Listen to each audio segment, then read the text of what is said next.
Hello hi friends, இன்றைக்கி நான் ஒரு புது ரெசிபியோடு வந்திருக்கேன் ஃப்ரெண்ட்ஸ். பார்க்கலாமா என்ன தேவைப்படுதுன்னு சொல்லிவிட்டு. அதுக்கு ஒரு கோதுமை மாவு 1 கப் எடுத்துக்கோங்க, உப்பு,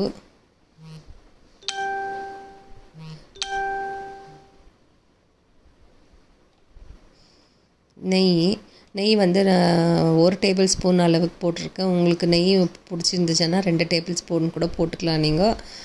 ஸோ இது 3 போட்டு நல்லா கலந்துட்டு அதுக்கப்புறம் தண்ணி ஊற்றி கொஞ்சம் கொஞ்சமாக தண்ணி ஊற்றி பிசைஞ்சிக்கோங்க. இந்த மாதிரி பிசைஞ்சிடுங்க. இந்த மாதிரி பிசைஞ்சிடுது ஒரு சப்பாத்தி மாவு பதத்துக்கு பிசைஞ்சி எடுத்து ஒரு 10 நிமிஷம் வச்சுடுங்க. அதுக்கப்புறமா பூர்ணம் இருக்கு இல்லையா, ஒவ்வொட்டோட பூர்ணம் எடுத்துகிட்டு அந்த பூர்ணத்தை வந்து ரவுண்டாக பண்ணி எடுத்து வச்சுக்கோங்க. அது கூட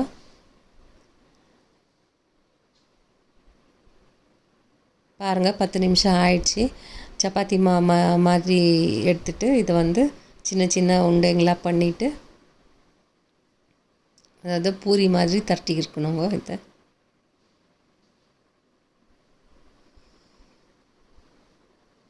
சின்ன சின்ன பால்ஸ் மாதிரி பண்ணி எடுத்து வச்சுட்டு இதை வந்து பூரி மாதிரி தட்டிக்கணுங்க. இந்த மாதிரி தட்டிட்டாக்கா எல்லாத்தையும் நெக்ஸ்ட்டு வந்து இதில் பூர்ணம் எப்படி வைக்கணும்னு பார்க்கலாம் வாங்க.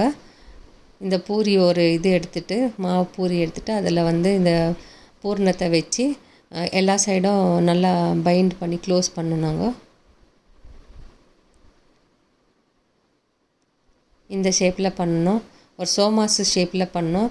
இது வந்து இந்த மாதிரி பைண்ட் பண்ணால் தான் உள்ளே இருக்கிற பூர்ணெல்லாம் வெளியே வராதுங்க. நல்லா பைண்ட் பண்ணிடணும், நல்லா எல்லா பக்கமும் போட்டு நல்லா ப்ரெஸ் பண்ணி விட்டுடுங்க. அதுக்கப்புறம் எண்ணெயில் போடும்போது இந்த மாதிரி ஓப்பன் ஆகாது. ஸோ இது ஒன்று பண்ணிவிட்ட பாருங்கள், இன்னொன்று பண்ணி காமிக்கிறேன் நான்.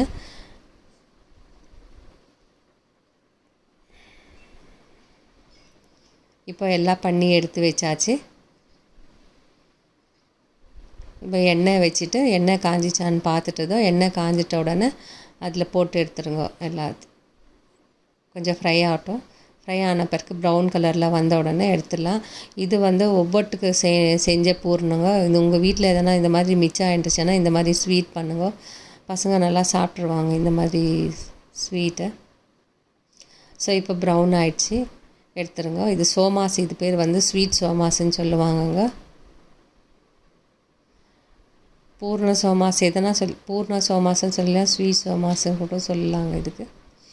ஸோ இப்போ எல்லாம் ஃப்ரை பண்ணி எடுத்து வச்சாச்சு.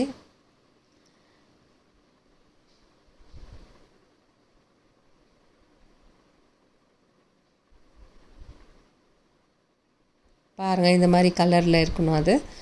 அதுக்கப்புறம் ஒன்று வந்து நான் ஓப்பன் பண்ணி காமிக்கிறேன், உள்ளே எவ்வளோ சாஃப்டாக இருக்குதுன்னு பாருங்கள். ஓப்பன் பண்ணி காமிக்கிறேன் நான்.